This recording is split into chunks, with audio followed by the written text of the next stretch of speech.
আসসালামু আলাইকুম। আজকে আমাদের ফিনান্সের কস্ট অফ ক্যাপিটালের উপরে ক্লাস হবে, ঠিক আছে? তো এখন কস্ট অফ ক্যাপিটালের আমাদের একটু ভালো করে বুঝতে হবে আগে কস্ট অফ ক্যাপিটালের অর্থটা কি। এটা হচ্ছে মূলধন। মূলধন, এই মূলধনটা আসলে কি জিনিসটাকে বুঝতে হবে। মূলধন কি, ব্যয় কি, এই জিনিসটা আমাদেরকে আগে বুঝতে হবে। মূলধনটা কি আর হচ্ছে ব্যয়টা কি। তো এইভাবে একটু ভালো করে বুঝেন মূলধন কি আর ব্যয় কি আপনাকে আগে বুঝতে হবে। মূলধনটা কি আর ব্যয়। মূলধন হচ্ছে ব্যবসায় মুনাফা অর্জনের জন্য যে তহবিলটা আমরা আনি, যে তহবিলটা আমরা বিনিয়োগ করি, এটি আমাদের সাধারণত মূলধন হিসেবে আমরা কাজ করি। এখন এই মূলধনটা জন্য কেন ব্যয়টা করা হয়, এই মূলধনটা কয় জায়গা থেকে আনতে পারে। সাধারণত এই মূলধনটা আমরা দুই জায়গা থেকে আনতে পারি। একটা হচ্ছে অভ্যন্তরীণ উৎস, আরেকটা হচ্ছে বাহ্যিক উৎস। অভ্যন্তরীণ মানে হচ্ছে এটা যদি মালিক পক্ষ থেকে যদি আনা হয়, যদি এক মালিক আনা হয় তাহলে এক মালিক দিচ্ছে। আর যদি এক্সাম্পল হচ্ছে এটা বহু মালিকের যদি ব্যবসা হয় তাহলে মালিক পক্ষ থেকে শেয়ার বিক্রি করে, যে জিনিসটা আমরা সাধারণত করে থাকি। এই অভ্যন্তরীণ উৎস আর বাহ্যিক উৎস বলতে এখানে কি বোঝানো হইতেছে, কি বোঝানো হচ্ছে আমাদের। বাহ্যিক উৎস বলতে কেউ যদি অ্যাকচুয়ালি হচ্ছিল কোনো প্রবলেম যদি ফেস করেন, শব্দ শুনতে পারতেছেন না, সাউন্ড শোনা যাচ্ছে না, বা একটা জিনিস বুঝতে পারতেছেন না, তাহলে অবশ্যই একটু কমেন্ট করেন, স্যার আমি এই জিনিসটা বুঝতে পারতেছি, ঠিক আছে? অবশ্যই একটু আমাদেরকে জানান, ঠিক আছে? এখন বাহ্যিক উৎস বলতে আমাদের এখানে কি বোঝানো হয়। বাহ্যিক উৎস হচ্ছিল মালিক পক্ষ ছাড়া যদি বাইরে থেকে কোনো কিছু যদি আনা হয়, যেমন আমি যদি ব্যাংক থেকে ঋণ নিলাম বা কোনো কাউ কাছ থেকে যদি কোনো কিছু নেওয়া হয়, এটা হচ্ছে বাহ্যিক উৎস থেকে আমরা নিতে পারি। এই দুই উৎস থেকে আমরা কিন্তু মূলধনটা নিতে পারি। তো এই দুই উৎস থেকে মূলধনটা নেওয়ার পরে যে ব্যয়টা সৃষ্টি হয়, আমি যে টাকাটা নিলাম আমি মালিক থেকে নিই অথবা আমি কাউর থেকে নিলাম, এর এগেনস্টে যে ব্যয়টা আমাকে দিতে হবে, যে ব্যয়টা আমার হবে, সেটাই হচ্ছে আমাদের হচ্ছিল মূলধন ব্যয়। সেটাই সাধারণত কি আমাদের মূলধন ব্যয়। এখন এই মূলধন ব্যয় করতে গেলে আমরা যখন মূলধন ব্যয় মানে চ্যাপ্টারটা নিয়ে আলোচনা করব, আমরা কিছু পয়েন্ট নিয়ে আজকে আলোচনা করব। এক হচ্ছে মূলধন ব্যয়, দ্বিতীয় হচ্ছে মূলধন ব্যয় কেন করা হয়, তৃতীয় হচ্ছে ঋণ মূলধন ব্যয়, চতুর্থ হচ্ছে অগ্রাধিকার শেয়ার ব্যয়, পঞ্চম হচ্ছে সাধারণ শেয়ার ব্যয়, ষষ্ঠ হচ্ছে সংরক্ষিত মুনাফা, সাত হচ্ছে লাভ। এই সাতটা টপিকস নিয়ে আমরা সাধারণত আজকে আলোচনা করব, ঠিক আছে? তো এইখানে দেখেন কেউ যদি সাউন্ডে প্রবলেম হয় একটু কাইন্ডলি বলেন, স্যার আমরা বুঝতে পারতেছি না এই প্রবলেম, একটু কাইন্ডলি আমাকে বলেন একটু। হ্যাঁ,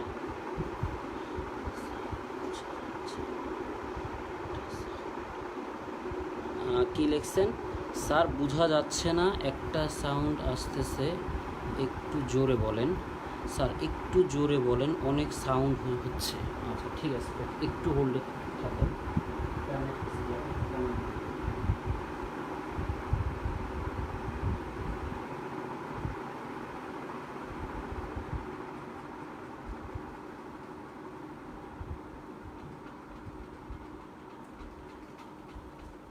আচ্ছা একটু দেখেন তাহলে, খেয়াল করুন।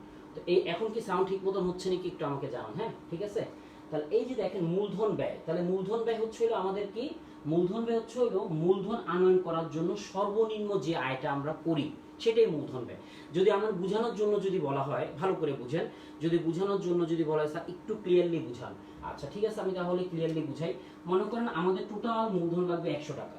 এই 100 টাকার ভিতরে মালিক পক্ষ বা শেয়ার বিক্রি করে আমরা আনলাম হচ্ছে কত টাকা, 70 টাকা। আর ঋণ বাবদ বা বন্ড বাবদ আনলাম হচ্ছে 30 টাকা। এই 70 টাকা 30 টাকার এগেনস্টে আপনি যতটুকু ব্যয় হচ্ছে, যতটুকু আপনাকে দিতে হবে, সেটাই হচ্ছে মূলধন ব্যয়। অনেকে দেখবেন এই মূলধন ব্যয় সংখ্যাটা এমনভাবে লেখে, মূলধন আনার জন্য, মূলধন বিয়ার করার জন্য যে ব্যয়টা সৃষ্টি করা সেটাই মূলধন ব্যয়। এই সংখ্যাটা দেখলে হয় না যে তা না, সবচেয়ে সুন্দর সংখ্যা হচ্ছে সাধারণত সুন্দর এক চমৎকার যে সংখ্যাটা হয় সেটা হচ্ছে জিনিসটা দিবেন এরকম, মূলধন ব্যয় হলো এমন এক ধরনের ব্যয় যা বিনিয়োগকারীর সর্বনিম্ন আয়কে বোঝানো হয়, যা বিনিয়োগকারীর সর্বনিম্ন আয়কে বোঝানো হয়, এটা হচ্ছে মূলধন ব্যয়। এখন মূলধন ব্যয় কেন করা হয়, মূলধন ব্যয়টা আপনি কেন করবেন, প্রতিষ্ঠানে মূলধন ব্যয়টা কেন করা হয় সাধারণত, তাহলে আমরা দেখি মূলধন ব্যয়টা আমরা কেন করি সাধারণত। ঠিক আছে, তাহলে মূলধন ব্যয়টা আমরা সাধারণত কি জন্য করি। আচ্ছা, তাহলে মূলধন ব্যয়টা আমরা সাধারণত কেন করি একটু দেখি কেন করা হয়। এখন এই মূলধন ব্যয় সাধারণত দুইটা কারণে করা হয়। একটা হচ্ছে হলো বিনিয়োগের সিদ্ধান্তের জন্য, বিনিয়োগের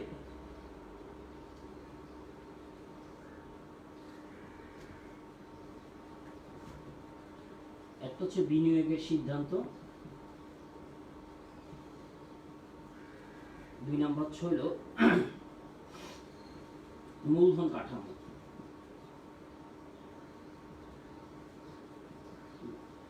তাহলে এখন একটু আপনারা একটু আমাকে বলবেন, একটু কমেন্টে হচ্ছে হলো আপনারা সাউন্ড বোঝা যাচ্ছে বা লেখা বোঝা যাচ্ছে, সবকিছু কি ক্লিয়ার, একটু ইয়েস বলেন তো প্লিজ, একটু বলেন তো কাইন্ডলি।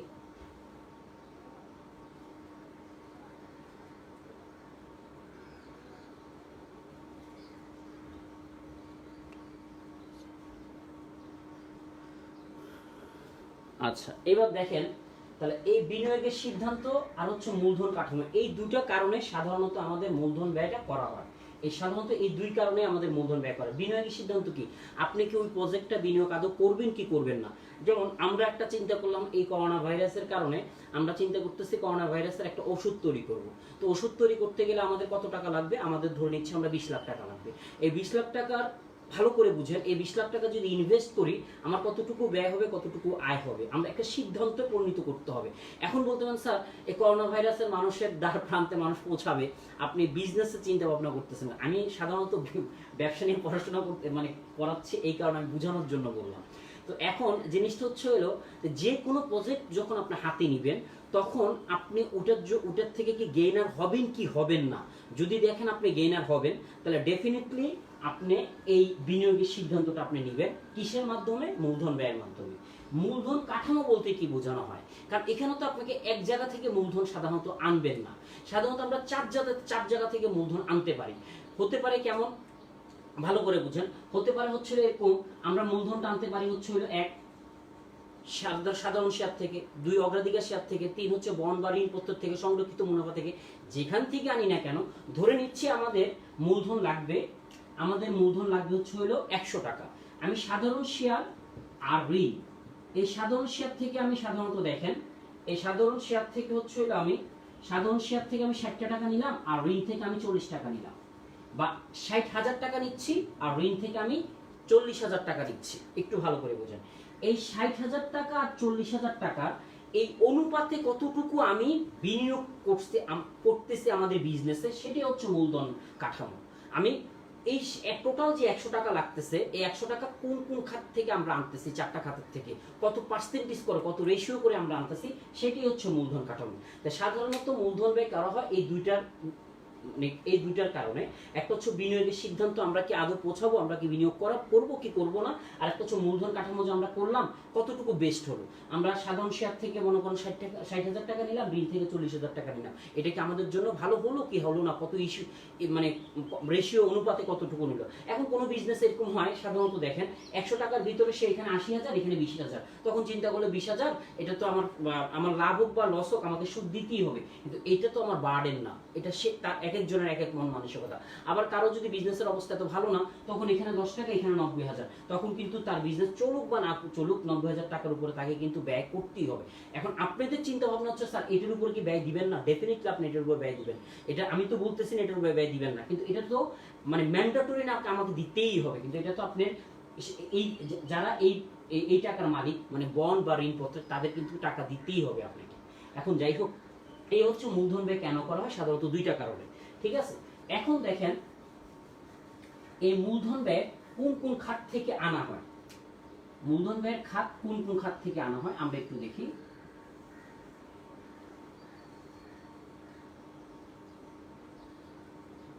এক হচ্ছে হইল দেখেন ঋণ মূলধন ব্যয়, 2 হচ্ছে হলো অগ্রাধিকার শেয়ার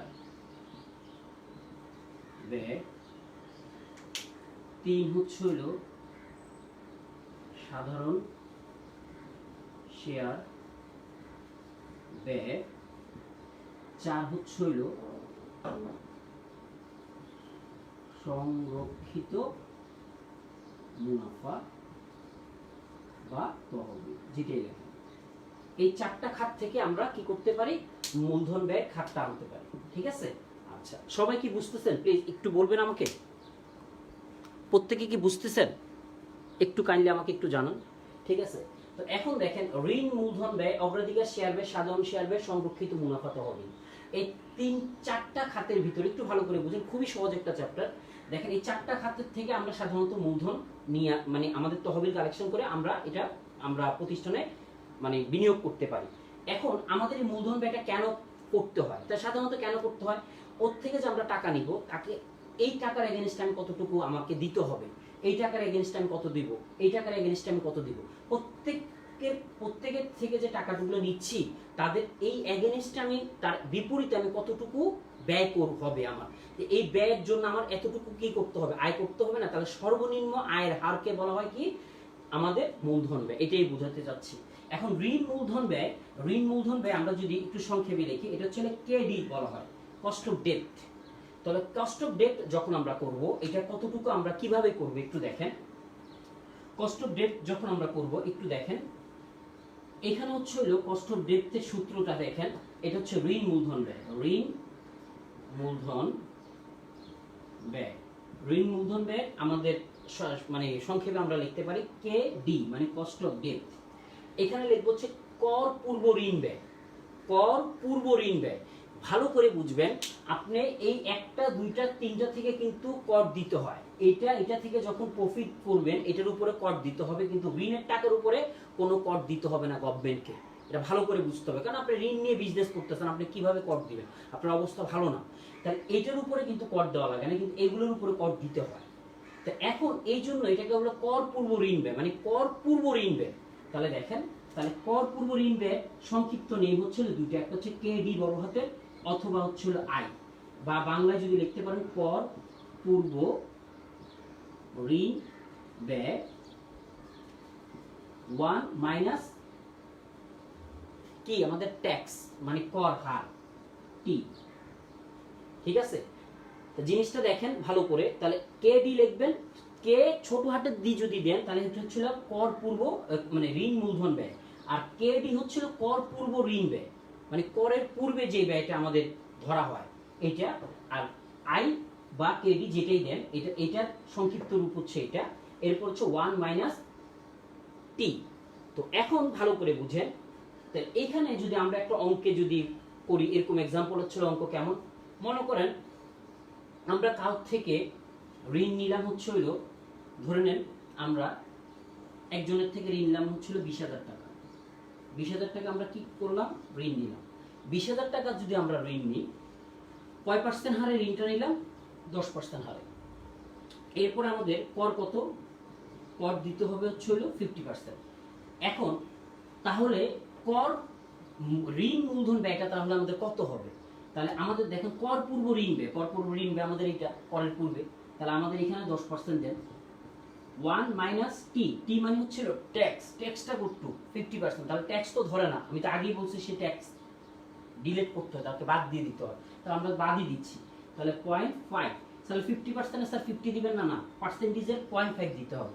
তাহলে এইটা থেকে এটা মাইনাস করলে 10% কত আমাদের, এখানে হচ্ছিল 0.5, এটার সাথে এটা গুণ দিলে তাহলে এই 5% হচ্ছে আমাদের ঋণ মূলধন ব্যয় দিতে হবে আমাকে, এই 5%। এই হচ্ছে আমাদের ঋণ মূলধন ব্যয় ক্যালকুলেশন। জিনিসটা কি বোঝা গেছে? যদি বোঝা যায় একজন অন্তত আমাকে বলেন ইয়েস, একজন বলেন প্লিজ।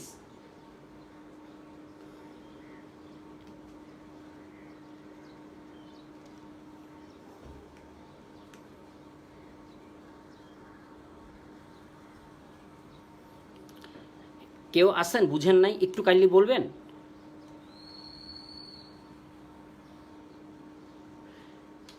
কেউ যদি থাকেন একটু বলেন, আমি স্যার এই জিনিসটা বুঝি নাই।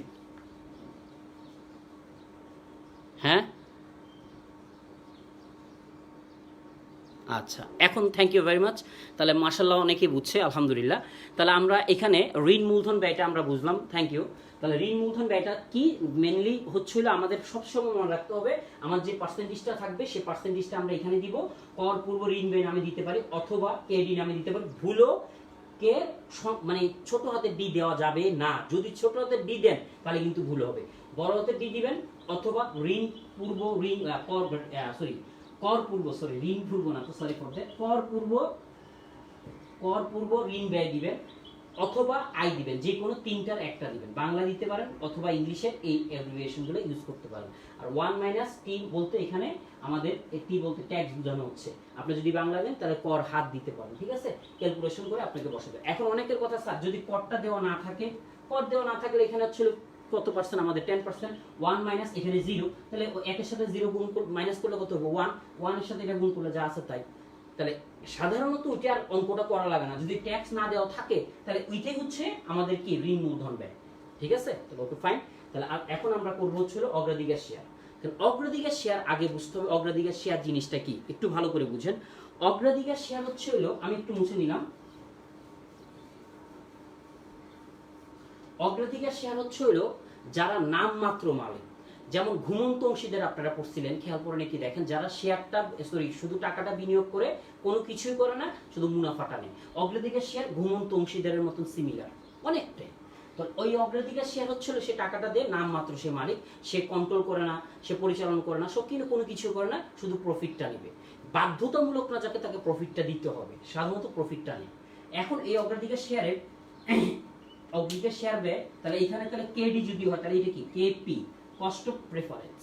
কস্ট অফ প্রেফারেন্স, তাহলে এটা কি স্যার? Cost of depth. এটার মানে কি? Cost of depth. তাহলে এটা কি স্যার? এটা হচ্ছে কস্ট অফ প্রেফারেন্স। তাহলে এই যে দেখেন অগ্রাধিকার শেয়ার ব্যয়ের সূত্রটা কি স্যার? অগ্রাধিকার শেয়ার ব্যয়ের সূত্র হচ্ছে দেখেন কেপি মানে হচ্ছে অগ্রাধিকার শেয়ার ব্যয়। আমি আর পুরোটা লিখলাম না, সরি। উপরে হচ্ছে কি লভ্যাংশের পরিমাণ, লভ্যাংশের পরিমাণ। বি কেয়ারফুল, কেউ যদি লভ্যাংশের হাত দেন তাহলে সর্বনাশ। হার আর পরিমাণের ভিতরে পার্থক্য আছে, বলতেন স্যার একটু বোঝান। হ্যাঁ একটু পরে বুঝাচ্ছি। এরপর হচ্ছে শেয়ারের বাজার মূল্য বা বিক্রয় মূল্য, যেটাই লেখেন বাজার মূল্য বা বিক্রয় মূল্য। ভুলো আপনি এটাকে লিখিত মূল্য বা অভিহিত মূল্য লেখা যাবে না। শেয়ারটা যে দামে আপনি বিক্রি করছেন সেই দাম এই জিনিসটা এখানে দিতে হবে, যা বাজার মূল্য। একটা এক্সাম্পল দিই তাহলে বুঝবেন। তাহলে এরপরে বলতে পারো অনেকে স্যার ইনটু 100 দিবেন না, ডেফিনেটলি 100 হবেই। 100 তো হতেই হবে, কারণ এখানে পার্সেন্টেজ, যে কোনো জিনিস আমরা পার্সেন্টেজে বের করবো না, আমার ব্যয়টা বের করতে হলে পার্সেন্টেজ। তাহলে এখানে তো স্যার আপনি দেন নাই 100টা, এখানে তো 100% ওই যে 10%ই দিয়ে দিলাম, তো এই জন্য আর 100টা লাগে না, ঠিক আছে? ওকে, তাহলে এখন দেখেন ভালো করে বুঝেন। এখানে এক্সাম্পল হচ্ছে এরকম, মনে করেন এবিসি একটা কোম্পানি, এই কোম্পানি অগ্রাধিকার শেয়ার ছাড়তে হচ্ছে ধরে নেন 2000 টাকা দিয়ে তার লিখিত মূল্য, শেয়ার প্রতি শেয়ারের লিখিত মূল্য 2000 টাকা, যা লভ্যাংশ হার 10% এবং বাজার অথবা বিক্রয় মূল্য 1700 টাকা। ভালো করে বুঝেন প্লিজ। তো কোন সমস্যা হলে অবশ্যই একটু কমেন্ট করে জানান। প্রতি শেয়ারের লিখিত মূল্য মানে প্রত্যেকটা শেয়ারের, যেমন আপনি যখন একটা জিনিস কিনতে যান তখন এটা লেখা থাকে না এটা কত দাম। যেমন আমি মার্কেটটা কিনতে গেলে এখানে লেখা থাকে না মার্কেটটা কত দাম সাধারণত, নাহলে বারকোড থাকে, বারকোডটা যদি প্রেস করে তখন সাথে সাথে আমাদের মনিটরে উঠে যায়। এরকম প্রত্যেকটা লিখিত মূল্য, ওই লিখিত মূল্য একটা শেয়ারের লিখিত মূল্য। শেয়ার মানে কি? মূলধনের ক্ষুদ্র ক্ষুদ্র অংশ, এরা তো মেইন মালিক সাধারণত। তো এখন তার এটার শেয়ার হলো না কেন, এটা কেন শেয়ার হবে? এরা তো মালিক না। তো এখন দেখেন প্রতি শেয়ারের লিখিত মূল্য 2000 টাকা, প্রতিটা শেয়ারের লিখিত মূল্য 2000, যার লভ্যাংশের হার হচ্ছে 10%। এখন একটু দেখেন আপনারা, এখানে কি লভ্যাংশের হার দিছে নাকি লভ্যাংশের পরিমাণ দিছে? লভ্যাংশের পরিমাণের আরেক নাম কি জানেন? লভ্যাংশের মূল্য। হ্যাঁ ধন্যবাদ। অনেকের কোশ্চেন থাকতে পারে অনেকের কোশ্চেন থাকতে পারে স্যার লভ্যাংশের পরিমাণ বা লভ্যাংশের মূল্য, শেয়ারের বাজার মূল্য বা শেয়ারের বিক্রয় মূল্য এটা ইংলিশে কিভাবে লিখবেন? Okay fine, thank you very much. এখানে লিখবেন হচ্ছে হলো বিপি আর এখানে লিখবেন হচ্ছে হলো এনএসভি। এনএসভি স্যার একটু অ্যাব্রিভিয়েশনটা একটু বলে দেন। এটা হচ্ছে হলো preference dividend preference share. Dividend preference share মানে প্রেফারেন্স শেয়ারের লভ্যাংশ। আর এনএসভি হচ্ছে হলো net sale value. Net sale value, তাহলে নিট সেল ভ্যালু হচ্ছে হলো শেয়ার বাজার মূল্য, সেল ভ্যালু মানে বাজার মূল্য, আচ্ছা, বা বিক্রয় মূল্য যেটাই লেখেন।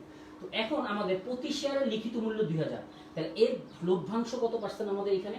এই লভ্যাংশ আসছে হচ্ছে 10%। তা 10% কি আমি পার্সেন্টেজ দিব বা 0.1 দিব নাকি কি দিব?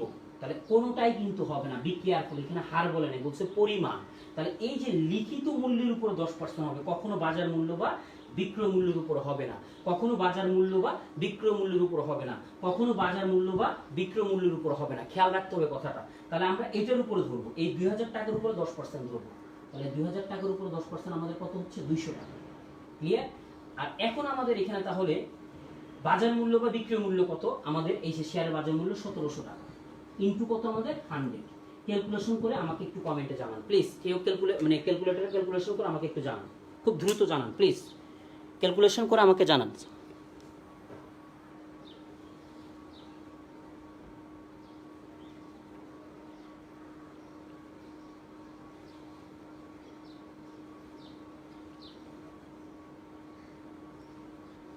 ক্যালকুলেশন করে একটু জানান প্লিজ।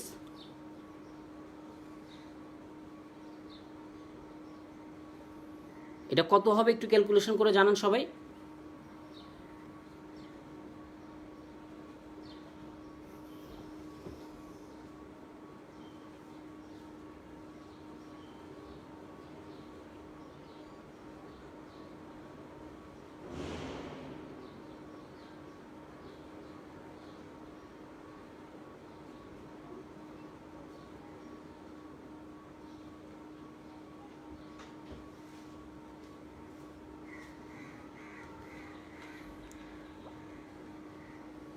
কেউ কি জানালেন না যে একটু জানান।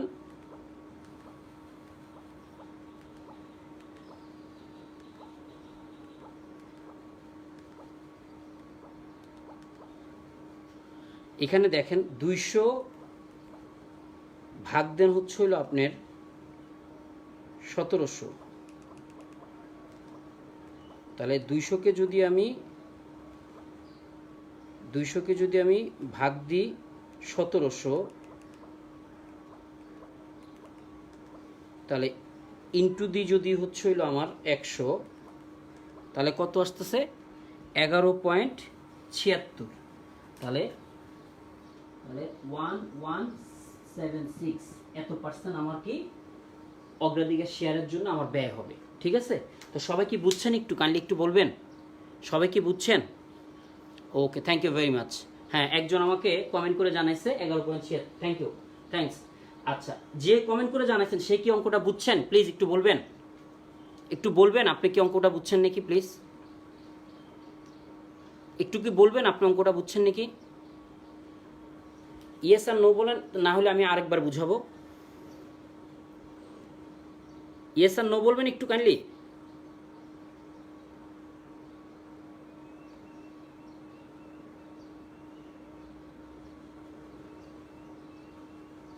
আচ্ছা, thanks. Okay okay, thank you very much. আচ্ছা, তাহলে আমরা অগ্রাধিকার শেয়ারটা আমরা বুঝলাম, থ্যাংক ইউ। আচ্ছা, এবার আসেন সাধারণ শেয়ার। সাধারণ শেয়ারটা হচ্ছে এমন এক ধরনের শেয়ার, যখন আমাদের স্কুল লাইফে বা কলেজ লাইফে ছিলাম, ভালো করে বুঝেন, আমার কাছে এই সাধারণ শেয়ারটা খুব প্যাচ মনে হতো। মানে সাধারণ শেয়ারটা প্যাচ মনে হতো এই কারণে, এখানে দুই ধরনের কাজ করতে হয়। সাধারণত অনার্স লেভেলে যখন যাবেন 3টা ধরনের কাজ পাবেন, আর যখন স্কুল বা কলেজের দিকে 2টা ধরনের কাজটা পাবেন। তাহলে একটু বুঝাই, একটু ঠান্ডা মাথায় একটু বুঝেন। হ্যাঁ, আমার কথা হচ্ছে আমরা যতটুকু শিখি একটু ভালো করে শিখি। এখন আমি যদি আজকে যে অনেকটা শিখিয়ে দিলাম কিন্তু কিছুই বুঝলেন না, অল্প শিখাইলাম কিন্তু খুব সুন্দর বুঝলেন, তাহলে ডেফিনেটলি অল্প শিখানো ভালো। কিন্তু অল্প শিখাবোই এই মন মানসিকতা নেই, কিন্তু আপনারা একটু ভালো করে বুঝতে চেষ্টা করেন এই সাধারণ শেয়ারের কোথায় মানে প্যাচটা কোথায় একটু দেখেন প্লিজ। আমরা একটু দেখি, তাহলে আমাদের অলরেডি আমরা এইটা ডান, মাশাআল্লাহ এইটা ডান। আমাদের সাধারণ শেয়ারটা একটু ভালো করে বুঝেন। তো এই সাধারণ শেয়ারের সাধারণত লেখা হয় কে ই। কে ই মানে কি? Cost of equity. অনেকের কথা থাকতে পারে, চমৎকার, অনেকের কথা থাকতে পারে স্যার কস্ট অফ ইকুইটিতে সি ই হওয়ার কথা। কস্ট অফ ইকুইটি কে দিয়েও লেখা যায়, সি দিয়েও লেখা যায়, এটা ফিনান্সের ভাষা, একটু ভালো করে বুঝেন।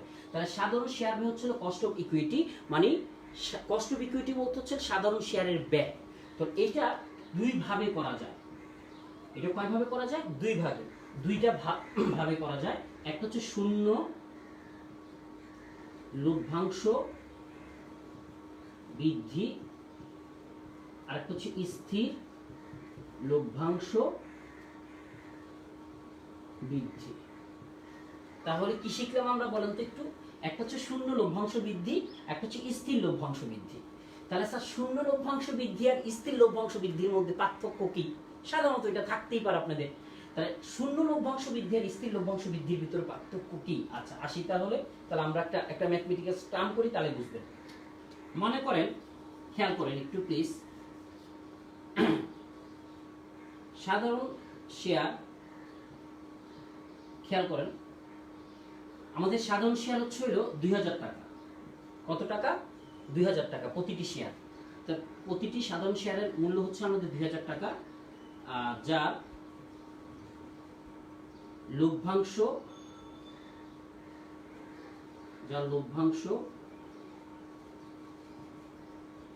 হচ্ছে হইল আপনার 100 টাকা, যার লভ্যাংশ কত আমাদের 100 টাকা। এখন পরে বলছে হচ্ছে হইল যার বাজার মূল্য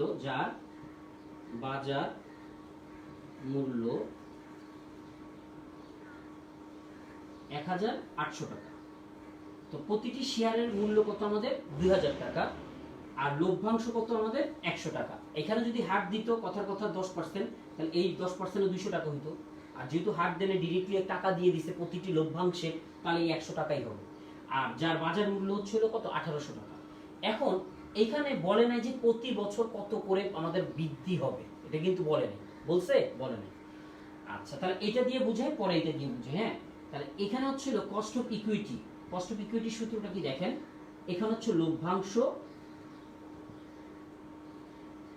ভালো করে বুঝেন। হ্যাঁ, লভ্যাংশ, এরপরে কি আমাদের শেয়ারের বাজার মূল্য, শেয়ার বিক্রয় মূল্য।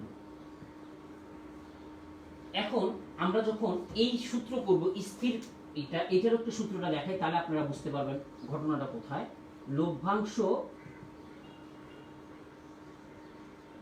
1, তারপর হচ্ছে হলো শেয়ার বাজার মূল্য প্লাস হচ্ছে বৃদ্ধির হার। তো এখানে দেখেন, খেয়াল করেন, এইটাকে আবার ভাঙানো যায়। ঠিক আছে, এটাকে আবার ভাঙানো যায়। লভ্যাংশ 0, 1 প্লাস বৃদ্ধির হার, এটা হচ্ছে শেয়ার বাজার মূল্য বা বিক্রয় মূল্য প্লাস হচ্ছে বৃদ্ধির হার। কিন্তু এটাকে আর ভাঙানো যাবে না। এই শূন্য বৃদ্ধির হার, এখানে বৃদ্ধির হার নাই, এখানে কিন্তু বৃদ্ধির হার নাই, আপনি প্রবৃদ্ধি বা বৃদ্ধি এখানে নাই। আমার লভ্যাংশ কত? 100, আমার শেয়ারের বিক্রয় মূল্য কত? 1800 ইন্টু কত আমাদের 100, যেটা হবে সেটা ক্যালকুলেশন করে আপনি বসাই দিবেন। শেষ, যেটা হবে ক্যালকুলেশন করে এখানে বসাই দিবেন। তাহলে এখানে এই জিনিসটা আমাদের আসে না বললেই চলে, খুব কম আসে না বললেই চলে। এইটাই খুব সবচেয়ে বেশি আসে আমাদের, এই যে জিনিসটা। এটা যখন আমরা করব, তাহলে এটা কি বোঝা গেছে জিনিসটা? এটা হচ্ছে শূন্য লভ্যাংশ বৃদ্ধি, আর একটা হচ্ছে স্থির লভ্যাংশ বৃদ্ধি। শূন্য লভ্যাংশ বৃদ্ধি মানে হচ্ছে প্রতি বছর আমাদের যা আছে তাই থাকবে, 12,000 12,000 12,000 12,000। আর স্থির লভ্যাংশ বৃদ্ধি হচ্ছে 12,000 13,000 14,000 15,000 1,000 করে বাড়তেছে স্থির। ঠিক আছে, এটা হচ্ছে স্থির লভ্যাংশ বৃদ্ধি। ঠিক আছে, তাহলে এখানে তাহলে কোশ্চেনে চেঞ্জ আসবে কি তখন এখানে চেঞ্জ হচ্ছিল, দেখেন, তখন স্থির লভ্যাংশ বৃদ্ধির ক্ষেত্রে যার লভ্যাংশ হচ্ছিল 100 টাকা, প্রবৃদ্ধির হার 10% এবং বিক্রয় মূল্য, কিসের বিক্রয় মূল্য? অবশ্যই শেয়ার বিক্রয় মূল্য। 1800 টাকা। তখন আমরা এখানে করি, একটু দেখেন, ভালো করে বুঝেন। এই লভ্যাংশ 1 আর লভ্যাংশ 0, ভিতর পার্থক্য কি? লভ্যাংশ 1 মানে যেটা আগামী বছর থেকে আপনাকে লভ্যাংশ দিবে, আর লভ্যাংশ 0 মানে হচ্ছে প্রতি বছর থেকে আপনি এই বছর থেকে আপনাকে লভ্যাংশ দিয়ে যাচ্ছে। কথাটা বুঝতে হবে। সাধারণত আপনাদের 1 থেকেই এটাই হয় সাধারণত। তো যদি বলা হয় আগামী বছর থেকে আপনি লভ্যাংশ পাবেন, তখন লভ্যাংশ 1 দিয়ে কাজ করবেন, তখন আর নিচেরটা দিয়ে কাজ করা যাবে না।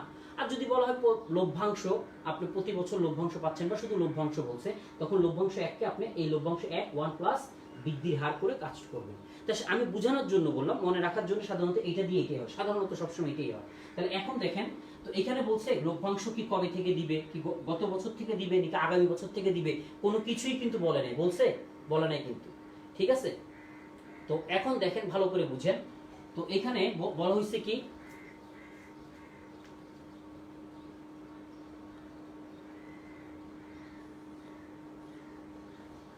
আচ্ছা এখানে কি বলা হয়েছে একটু দেখেন।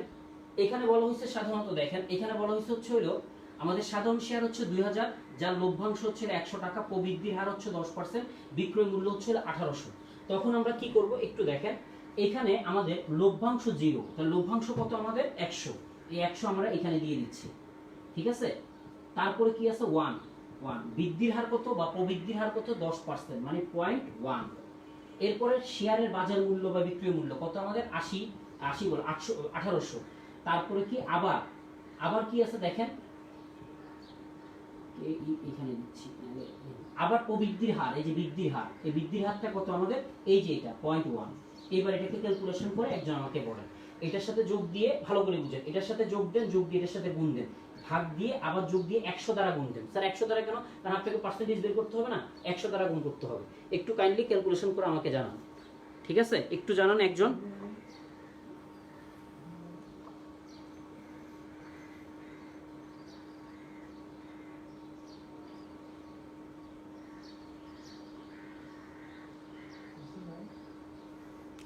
আচ্ছা, এই সোহাগ লেখছে হচ্ছে সে কিছুই বুঝে নাই, কারণটা বুঝলাম না, তাই তো বলো মনে হয় লেখছে।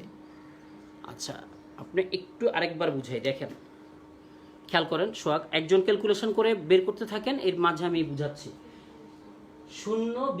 শূন্য লভ্যাংশর বৃদ্ধি, এটা নিয়ে কাজ করার দরকার নেই, এটা জাস্ট আপনাকে জানানোর জন্য আমি বললাম। সাধারণত এটা আসেই না। আপনি স্থির লভ্যাংশ বৃদ্ধি, স্থির লভ্যাংশ তো প্রতি বছর একটা নির্দিষ্ট হারে বাড়বে। যেমন আপনাকে বাসা ভাড়া, আজকে আপনাদের বাসা ভাড়া হচ্ছিল 16-17 হাজার, আগামী বছরে 18 হাজার, তারপরের বছর 19 হাজার, 1000 করে বাড়তেছে না, এটা করে স্থির লভ্যাংশ বৃদ্ধি।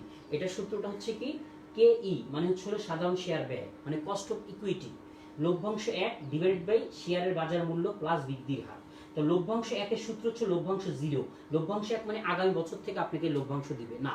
যদি আগামী বছর থেকে শব্দটি ইউজ করে তাহলে লভ্যাংশ 1 এটাই হয়, সাধারণত এটা ইউজ করে না। ভালো করে বুঝেন জিনিসটা প্লিজ। তো এখন এই লভ্যাংশ 0 মানে হচ্ছে গত বছর বা এই বছর থেকে শুরু হয়ে গেছে লভ্যাংশ দেওয়া। 1 প্লাস বৃদ্ধির হার ডিভাইডেড হচ্ছে শেয়ারের বাজার মূল্য প্লাস বৃদ্ধির হার, প্লাস কি আমাদের বৃদ্ধির হার। ক্লিয়ার জিনিসটা? Okay fine.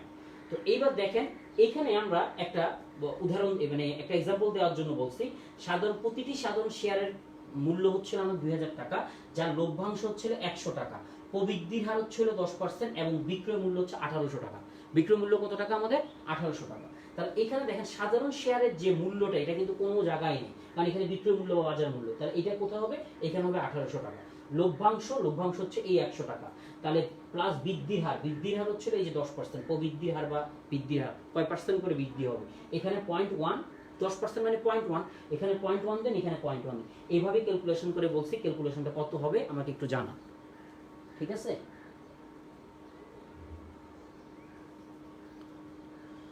21%। Okay fine, thank you very much. একজন বলছে 21%, থ্যাঙ্কস। এই তাহলে এটা কি বুঝে গেছে? থ্যাঙ্কস। এই হচ্ছে আমাদের কি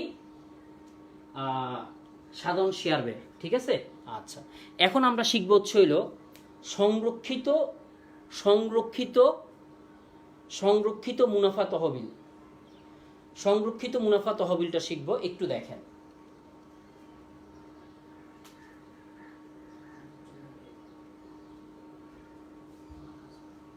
হ্যাঁ, সংরক্ষিত মুনাফা তহবিল একটু দেখেন।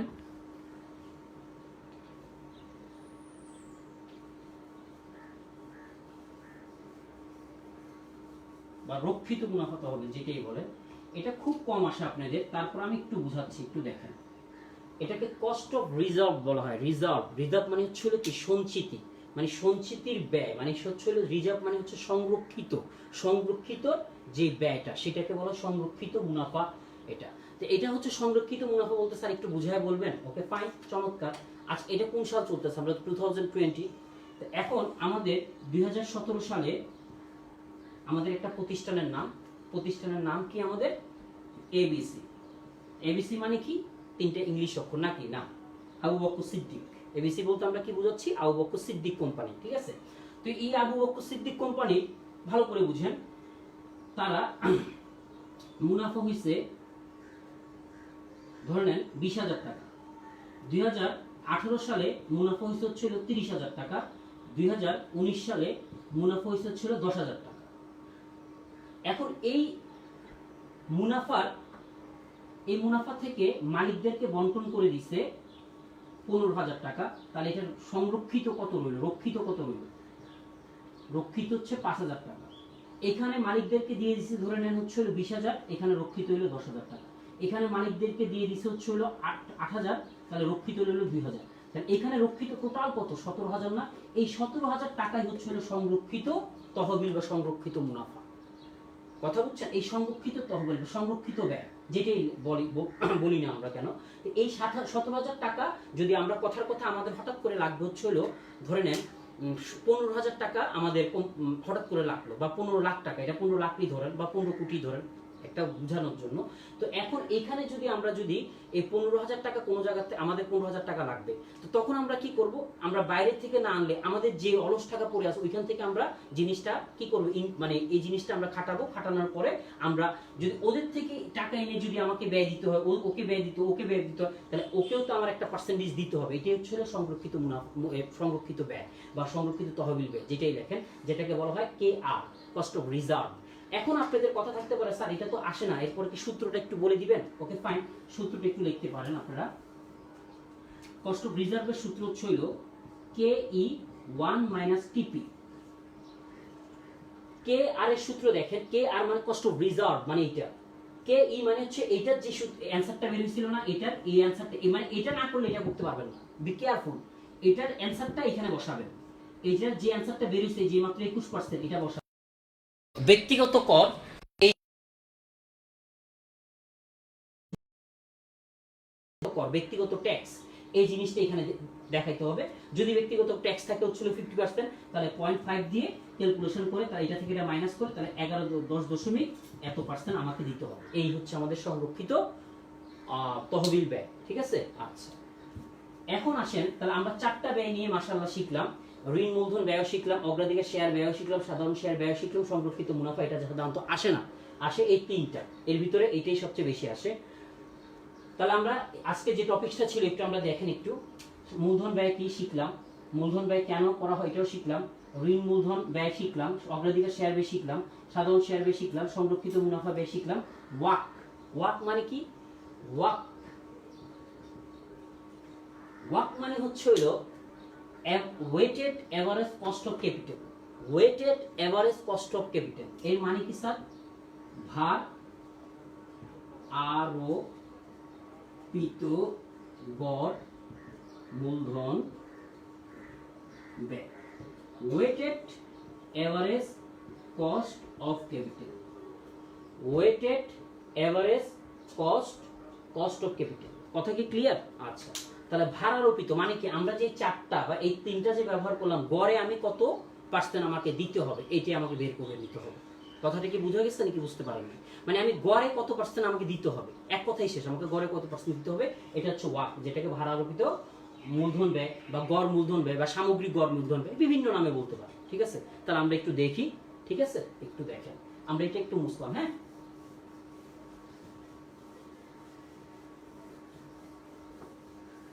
আচ্ছা দেখেন ভালো করে বুঝবেন প্লিজ। তো ফার্স্ট ওয়ান দেখেন, আমরা একটা কোশ্চেন নিজে থেকে একটা কোশ্চেন বের করি। আমাদের ওই আবু বকর সিদ্দিকের কোশ্চেনটা থাকুক। এবিসি কোম্পানি তাদের সাধারণ শেয়ার হচ্ছে হইল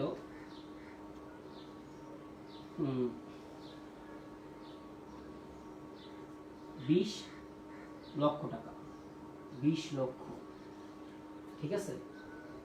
অগ্রাধিকার শেয়ার হচ্ছে হইল 10 লক্ষ, যেখানে 5% করে সে 5% করে সে বলছে তাকে দিতে হবে। তার সাধারণ শেয়ার তো মেইন মালিক, তার পার্সেন্টেজটা দরকার হয় না সাধারণত। আর 10% হচ্ছে হলো ঋণ ব্যয় 20 লক্ষ টাকা। তার টোটাল মূলধন আমাদের কত? 50 লক্ষ টাকা। এখন বলছে কি দেখেন,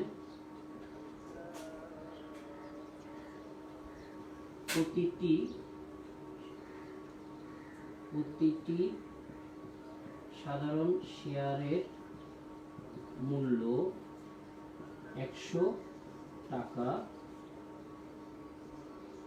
যার লভ্যাংশ 5 টাকা এবং প্রবৃদ্ধি হার 10%, কর হার 50%। তাহলে করণীয় মানে করতে হবে ওয়াক, মানে weighted average cost of capital. Clear জিনিসটা? সবাই কি বুঝছেন কোশ্চেনটা? কোশ্চেনটা হচ্ছে আমার টোটাল 50 লক্ষ টাকা লাগবে আমি ইনভেস্ট করার জন্য। সাধারণত আমার 50 লক্ষ টাকা লাগবে। আমি সাধারণ শেয়ার মালিকদের থেকে 20 লক্ষ টাকা নিলাম। আমার কোম্পানির নাম হচ্ছিল আবু বকর সিদ্দিক কোম্পানি। এরপরে দেখেন হচ্ছে হলো 5% হচ্ছিল অগ্রাধিকার শেয়ারের জন্য হচ্ছে 10 লক্ষ টাকা নিলাম। 10% ঋণ মূলধন ব্যয় বা ঋণ ব্যয় না দিয়ে ঋণ মূলধন লিখে আমরা, এটা বেস্ট হয়। ঋণ মূলধন নামে আমরা নিলাম হচ্ছিল ঋণ নিলাম হচ্ছে আমাদের 20 লাখ টাকা, টোটাল আমাদের 50 লাখ টাকা। যেখানে প্রতিটি সাধারণ শেয়ারের মূল্য 100 টাকা ছিল। প্রতিটি সাধারণ শেয়ার মূল্য কত টাকা ছিল? 100 টাকা, ঠিক আছে। যার লভ্যাংশ 5 টাকা এবং প্রবৃদ্ধির হার হচ্ছিল 10%। এখন প্রত্যেকের কথা থাকতে পারে চমৎকার, স্যার এখানে যে লভ্যাংশ শেয়ারের মূল্য দেওয়া আছে এটা কোনটা? বাজার মূল্য নাকি বিক্রয় মূল্য নাকি লিখিত মূল্য? কোনো কিছু বলা না থাকলে বুঝতে হবে বিক্রয় মূল্য বা বাজার মূল্য। বি কেয়ারফুল, ঠিক আছে। আর কর হার হচ্ছে আমাদের কত? আমাদের কর হারটা কত? আমাদের 50%। এটা ঠিক আছে, এই 50%। এখন একটা জিনিস খেয়াল করেন, এখানের ইনফরমেশনটা এখানে দেওয়া আছে, মানে আমরা যখন অঙ্কগুলো করবো তিনটা, এটার ইনফরমেশন একটু পর্যন্ত দেওয়া আছে, এটার ইনফরমেশনটা এখানে দেওয়া আছে, কিন্তু এইটার অগ্রাধিকার শেয়ারের কিন্তু কোনো ইনফরমেশন নাই। অগ্রাধিকার শেয়ারের এক একটা শেয়ারের দাম কত করে, লভ্যাংশ কত দিছে, কয়টা বাজার মূল্য, কয় টাকা ক্রয় মূল্য, বা সরি লিখিত মূল্য, কেউ কোনো কিছুই কিন্তু বলা নাই। কোনো কিছু যদি বলা না থাকে কোশ্চেনে যেটা আছে সেটাই দিতে হয়। কোনো কিছু যদি বলা না থাকে কোশ্চেনে যেটা আছে সেটাই দিতে হয়। তাহলে আমরা অঙ্কটা শুরু করি। দেখেন ফার্স্ট ওয়ান করবো হচ্ছে হলো cost of debt. Cost of debt মানে কি? ঋণ মূলধন ব্যয়। এখানে কি লিখবো? ইন্টারেস্ট। কিসের ইন্টারেস্ট? কর পূর্ব ঋণ ব্যয় 1 মাইনাস টি। 1 তো 1ই, টি মানে কি? টি মানে হচ্ছে হলো ট্যাক্স, কর হার। তাহলে এই যে কর পূর্ব ঋণ ব্যয় কত? আমাদের 10%। 1 মাইনাস ট্যাক্স, ট্যাক্স কত? আমাদের 50%। তো এখন দেখেন তাহলে এখানে কত আসতেছে?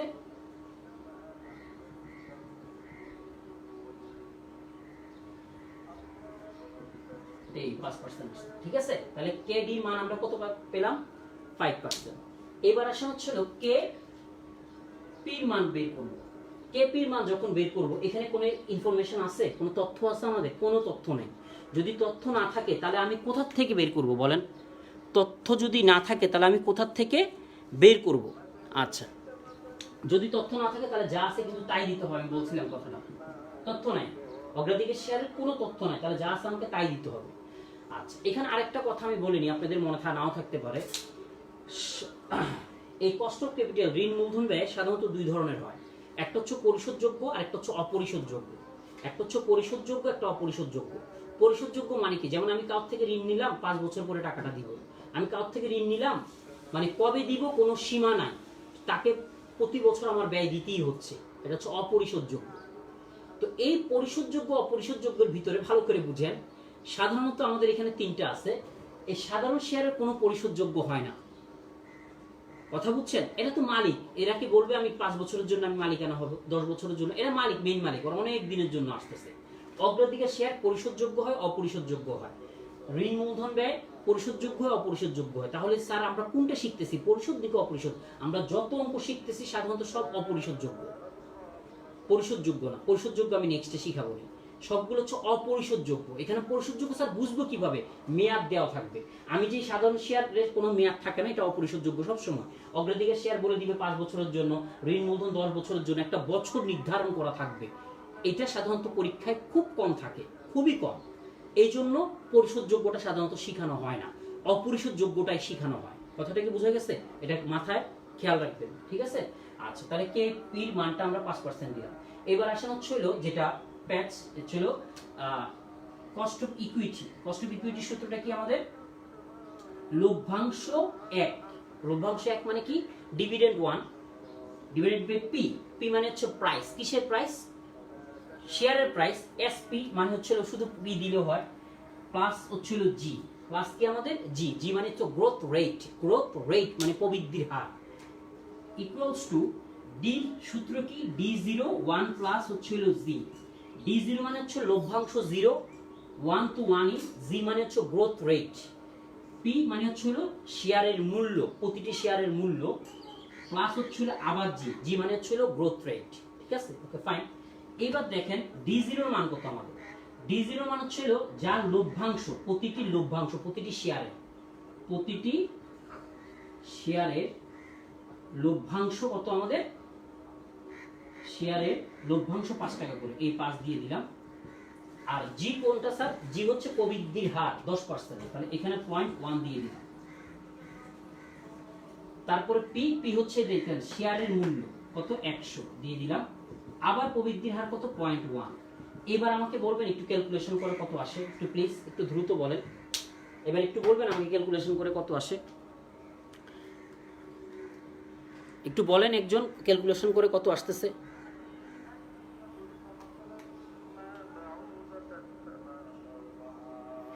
একজন ক্যালকুলেশন করে আমাকে বলেন কত আসতেছে।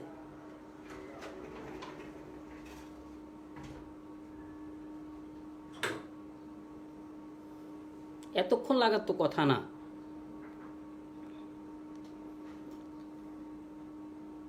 একটু দ্রুত বলেন, আমাদের আর সময় নেই, আর সময় আছে মাত্র হচ্ছিল 5 মিনিটস।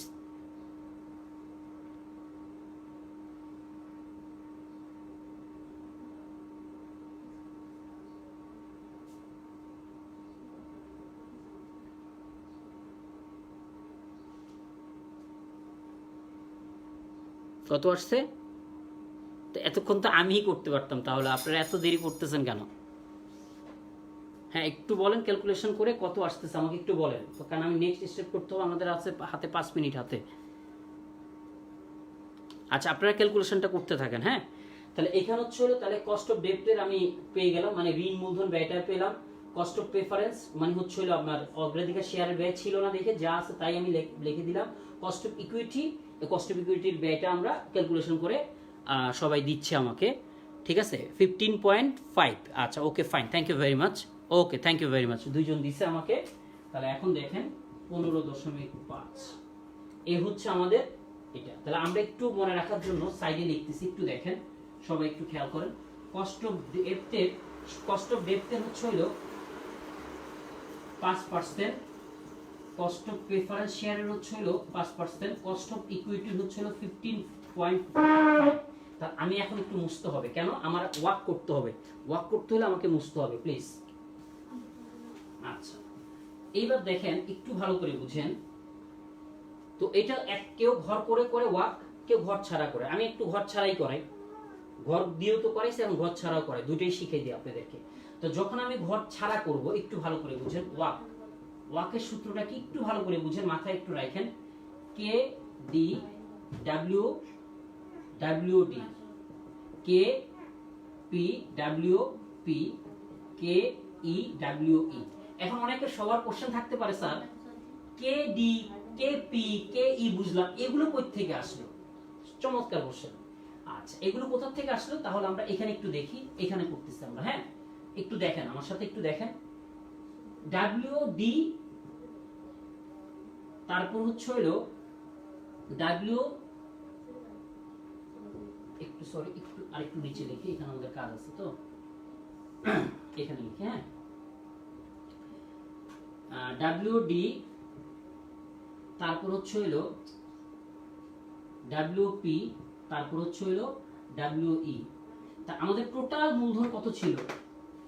50 লক্ষ। মনে পড়ে? এই 50 লক্ষের ভিতরে আপনি ঋণ কতটুকু ইউজ করছেন? 20 লক্ষ। তাহলে কত কত অংশ আপনি ইউজ করছেন? তাহলে এই 50 লক্ষকে আপনি 20 লক্ষ দ্বারা ভাগ দেন। তাহলে 50 লক্ষকে আপনি 20 লক্ষ দিয়ে আপনি ভাগ দেন, তাহলে 0.4 আপনি 0.4 ইউজ করছেন। সেম ভাবে প্রেফারেন্স 50 লক্ষকে আপনি কত অংশ ইউজ করছেন? মানে 50 লক্ষের ভিতরে আপনি 10 লক্ষ ইউজ করছেন, তাহলে হচ্ছিল 0.2। ওয়েটেড ইকুইটি, ওয়েটেড ইকুইটি হচ্ছিল 50 লক্ষের ভিতরে আপনি কতটুকু ইউজ করছেন? 20 লক্ষ। তাহলে কতটুকু ইউজ করছেন? 0.2। এই যে 0.2, তাহলে এই যে সরি 0.4 হবে, সরি। তাহলে আপনি মনে রাখবেন এই তিনটা যোগ দিলে সবসময়, এই তিনটা যোগ দিলে এক হবে, সবসময় এক হবে। দেখেন 0.4, 0.2, 0.4 আবার যোগ দিলে এক হচ্ছে। যদি আমাদের চারটা থাকতো যে সংরক্ষিত তহবিল ব্যয়, তাহলে একই হইতো, মানে এক হইতে হবে সবসময়। তাহলে আমাদের কস্ট অফ ডেপ্থ কত? আমাদের 5% ইনটু ওয়েটেড ডেপ্থ হচ্ছিল কত? আমাদের 0.4। কস্ট অফ প্রেফারেন্স হচ্ছিল 5%। কোথায়? এই যে এখানে, খেয়াল করেন, এই যে এখান থেকে আনতেছি। তারপর হচ্ছে ওয়েটেড পি, ওয়েটেড পি কত? আমাদের 0.2। কস্ট অফ ইকুইটি কত আমাদের? এই যে 15.5, মানে হচ্ছিল 15.5 ইনটু কত আমাদের? 0.4। এই যে 0.4। আমি আবার আস্তে আস্তে বুঝাচ্ছি, একটু দেখেন। কস্ট অফ ডেপ্থ আমাদের এইটা আগে যেটা বের করছি, এটা এখানে কস্ট। তারপর ওয়েটেড ডেপ্থ, এটা হচ্ছে এই যে এটা, ভালো করে বুঝেন, ঠিক আছে? এই জিনিসটা এখানে বসালাম। কস্ট অফ প্রেফারেন্স যেটা এই যে এখানে ছিল, ওয়েটেড প্রেফারেন্স এই যে মাত্র যেটা বের করলাম, প্লাস এখানে জায়গা ছিল না দেখে আমরা নিচে করতেছি, দেখেন এই যে প্লাস। তাহলে কস্ট অফ ইকুইটি এই যে এটা, আর ওয়েটেড ইকুইটি হচ্ছে যেটা। এইবার সবগুলোর সাথে সবগুলো গুণ করে পার্সেন্টেজ আসবে। ভুলও 100 গুণ করবেন না। স্যার কেন 100 গুণ করবো না? কারণ পার্সেন্টেজ দেওয়া আছে, কোনো সময় 100 গুণ করবেন না প্লিজ। আমি পার্সেন্টেজ দিয়ে আনছি, এই কারণে আপনি শুধু এটা গুণ দেন, এটা গুণ দেন, এটা গুণ দেন, গুণ দেওয়ার পরে তিনটা আবার যোগ দেন। একটা, দুইটা, তিনটা যোগ দিয়ে যেটা পাবেন সেটাই হচ্ছে অ্যান্সার। তো কথা কি ক্লিয়ার? বুঝা গেছে? মাশাআল্লাহ। তাহলে আপনারা একটু বাসায় এটা করে নিয়েন, আর প্রত্যেকে অঙ্কগুলো বাসায় করে নিয়েন। আজকের জন্য একটু কি থাক। তো ভালো থাকবেন ইনশাআল্লাহ। 5 ওয়াক্ত নামাজ পড়বেন, সবার জন্য সবাই দোয়া করবেন, সবাইকে যাতে আল্লাহ হেফাজত রাখে। আমিন। ওকে দাওয়ানা আলহামদুলিল্লাহি রাব্বিল আলামিন সুম্মা আমিন। আসসালামু আলাইকুম ওয়া রাহমাতুল্লাহি ওয়া বারাকাতুহু।